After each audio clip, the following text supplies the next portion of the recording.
This video, as part of Module 6 covering parameters and tools, will focus specifically on vehicle classes in TransModeler.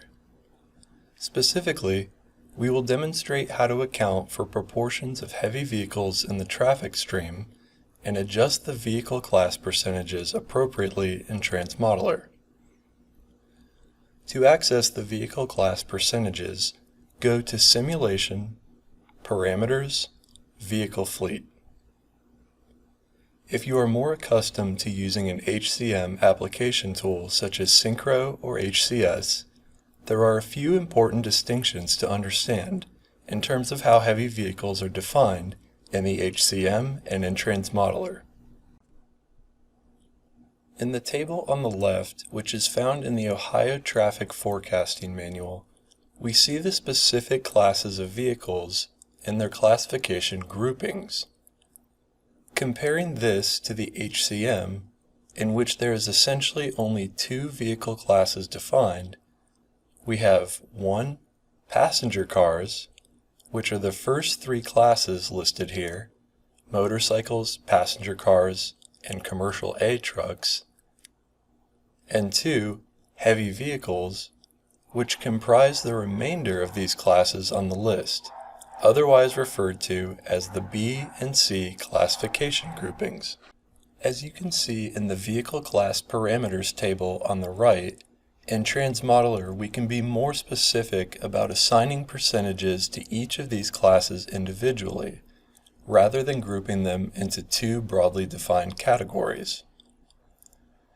In this example, we will assume that the percentage of heavy vehicles, or the percentage of B and C class vehicles, is 3%.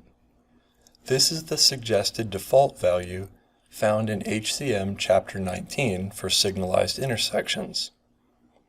In the PowerPoint that accompanies this topic, you'll find a table of suggested redistribution of vehicle class percentages based on these default values found in the HCM for various types of facilities.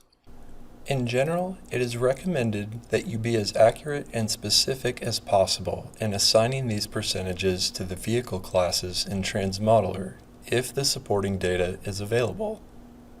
In this case, we are simply, first, adjusting the vehicle class percentages of the heavy vehicle classes so that they sum to 3% but are still proportionally split according to their original percentages.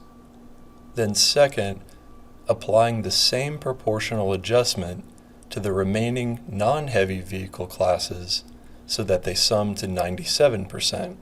The exact percentages assigned to these vehicle classes within the heavy vehicle and passenger car groups can be arbitrary if you do not have more accurate data to support them.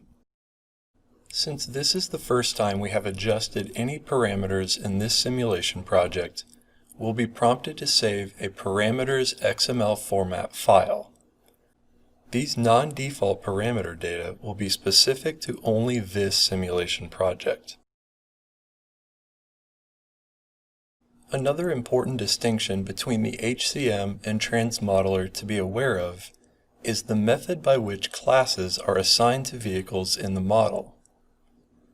In the HCM methodologies, whether in the context of streets or freeways, the percent heavy vehicle value is entered as an input for individual turning movements or segments.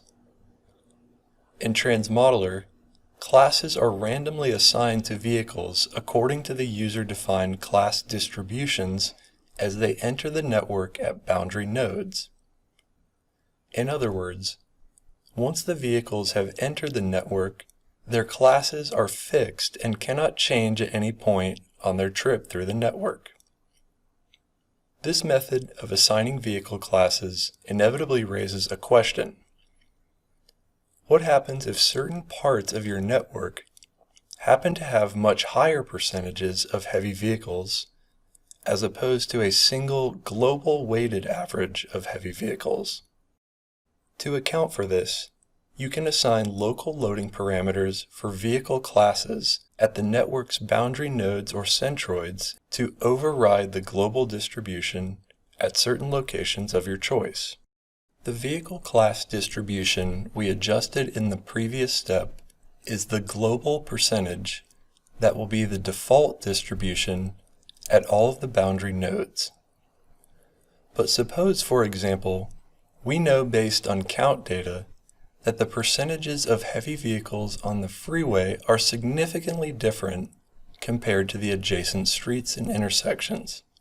The assumed freeway heavy vehicle percentage we will use for this example is based on HCM Exhibit 26.1, which provides state-specific suggested default heavy vehicle percentages. In Ohio, for large urban areas, 8% is listed. So this is what we will use in our local class distribution. This process involves two steps. First, go to Tools, Local Loading Parameters, Edit Distributions. On the left-hand side panel, under Vehicle Class Distributions, click the Add button. For this example, we will name this local class distribution Freeways, since it is intended to apply only to the freeway facilities in this network. Now fill out the class percentages in the table based on the suggested distribution referenced earlier and the accompanying PowerPoint for this topic, with an assumed heavy vehicle percentage of 8%.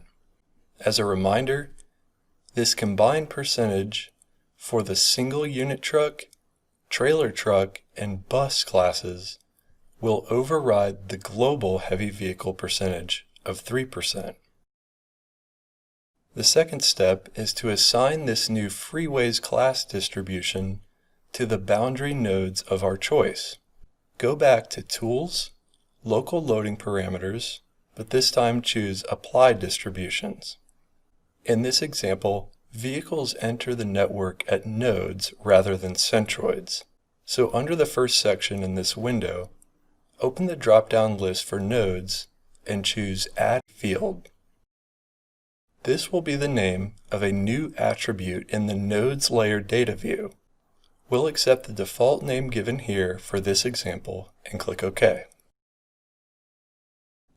If you have already defined multiple scenarios in your simulation project before this point, you'll now be asked to confirm whether the local class distributions should be applied to all scenarios, and we'll say yes.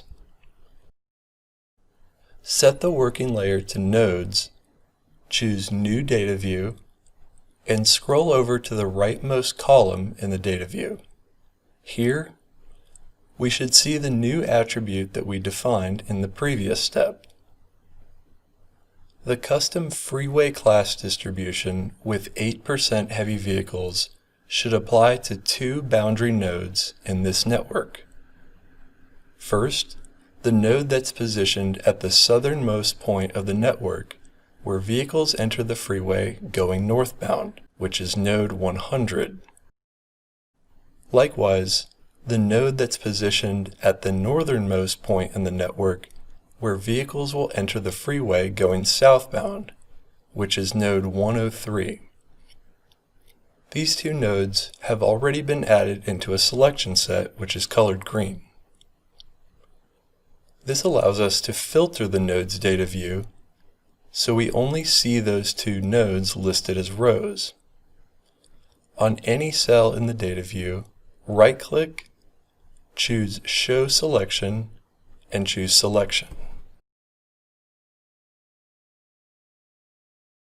Under the column for Vehicle Class Distribution, open the drop-down list in either of the two records, and we should see the Freeways local class distribution we just created, in addition to the default option.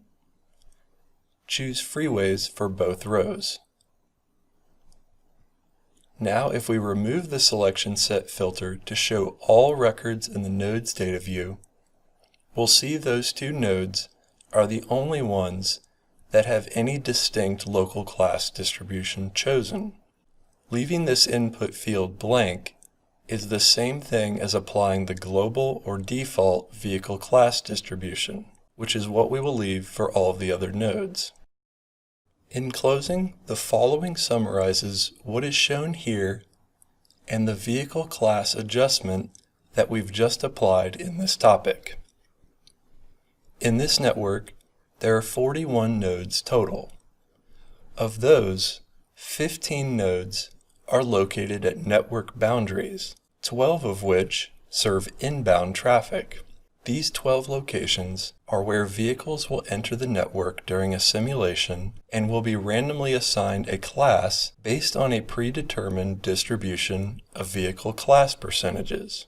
Of those 12 boundary nodes, 10 nodes are located at the ends of streets. At these locations, 3% of the vehicles that will enter the network during a simulation will be heavy vehicles, with the remaining 97% being passenger cars. These percentages are based on the global class distribution for this project. The remaining 2 nodes are located at ends of freeways, nodes 100 and 103 in this network. At these locations, 8% of the vehicles that will enter the network during a simulation will be heavy vehicles, with the remaining 92% being passenger cars. These percentages are based on a custom vehicle class distribution that we created and named freeways.